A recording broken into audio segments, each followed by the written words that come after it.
दिनांक 6 सितंबर 2024 रोज शुक्रवार को पुलिस महानिरीक्षक शिवदीप वामन राव लांदे, पुलिस महानिरीक्षक कार्यालय पूर्णिया में पदभार ग्रहण किए।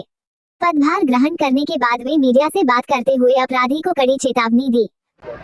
शासन द्वारा जो निर्णय लिया गया है और मुझे यहाँ पे नियुक्ति की गई है पुलिस महानिरीक्षक के तौर पे, तो उसी का चार्ज लेने आया था। और मुझे काफ़ी खुशी इसलिए भी है कि मैं विकास जी से चार्ज ले रहा हूँ। विकास जी मेरे साथ में एएसपी थे वहाँ पे फारबिसगंज में, जब मैं अररिया का एसपी था, और काफ़ी पुरानी यादें यहाँ पे ताज़ा हो गई।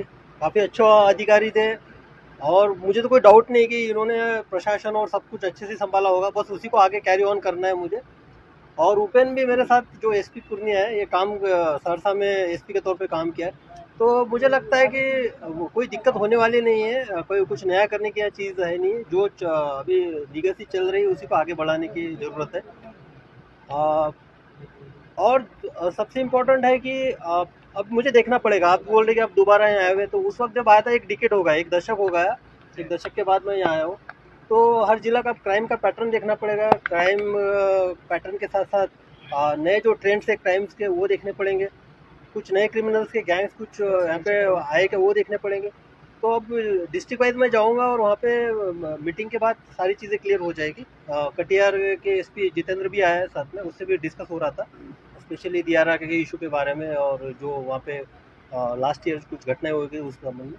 तो समय के साथ सारी चीज़ें होगी।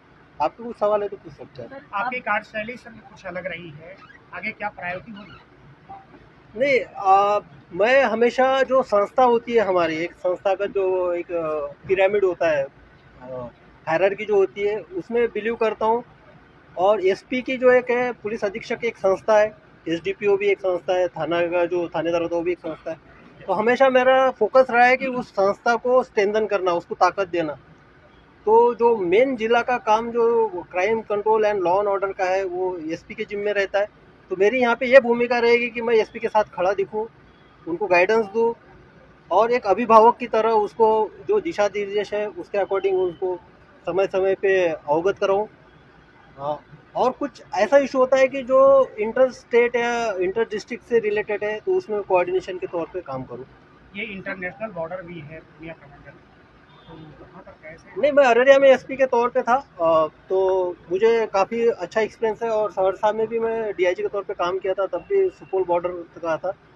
तो मेरे लिए नेपाल, अभी भी मैं जहाँ से आया हूँ मुजफ्फरपुर से, वहाँ पे सीतामढ़ी का बॉर्डर था 95 किलोमीटर का। तो मेरे लिए नई बात नहीं है, लेकिन अभी देखना पड़ेगा कि बहुत सारे जो टाइम एंड जो समय के साथ बहुत सारे बदलाव हुए हैं, तो उसको भी देखते हैं यहाँ पे। सर, आखिरी सवाल है कि आप जहाँ भी रहे, अपराध और अपराधी दोनों आपका नाम सुनते ही थर-थर काँपते थे, वो एक्शन मोड दिखाई देगा यहाँ पे? नहीं, एक्शन मोड वगैरह नहीं होता है। हर कोई अपना फ़र्ज़ निभाता है। फ़र्ज़ निभाने का आप लोगों का वो तरीका है कि आप उसको कैसे लेते हैं। तो बस ये आप लोगों की छवि गढ़ने का एक तरीका होता है। बाकी तो हर कोई पुलिस वाला वो अपना ड्यूटी निभाता है, अपना कर्तव्य करता है, उसमें कोई नहीं। छोटे-छोटे बच्चे स्नैक के शिकार हो रहे हैं। हाँ, ये काफ़ी अच्छा सवाल आपने पूछा है। मैं मुंबई में डेपुटेशन पे गया था, तो एंटी नार्कोटिक सेल का इंचार्ज था वहाँ पे। बाद में एटीएस में भी मैंने काम किया वहाँ पे। तो ड्रग का वहाँ पे सीनियरों कुछ डिफरेंट था। जब मैं वहाँ 5 साल के बाद यहाँ पे आया हूँ, और सहरसा में डीआईजी के तौर पे जब क्राइम का एक पैटर्न में एनालिसिस कर रहा था, स्पेशली सीएसपी जो संचालक होते हैं उनकी लूट, बाद में जो रोड के जो क्राइम होते थे, उसमें एक बात, और अभी भी मुजफ्फरपुर में भी एक बात जो एक प्रखरता से सामने आई थी, कि जो यंगस्टर्स हैं, आप 16 से लेके 22 साल तक जो नए लड़के हैं, वो कहीं ना कहीं स्मैक पीकर अपराध को अंजाम देते हैं। तो ये काफ़ी एक सेंसिटिव इशू है। और इसका और एक दूसरा पहलू ये भी है कि जो क्रिमिनल्स को जिन्होंने क्राइम किया है स्मैक के नशे में, जब उनका हमने इंट्रोगेशन किया, और इंट्रोगेशन के बाद उनसे डिटेल में, जब इंट्रोगेशन के बाद बात करने के बाद जब नशा उनका उतरता है, तो उनको भी पता नहीं होता कि उन्होंने क्या किया है। मधेपुरा में भी ऐसे हत्या कर दी थी, उसको पता ही नहीं था कि उसने किसी की हत्या कर दी।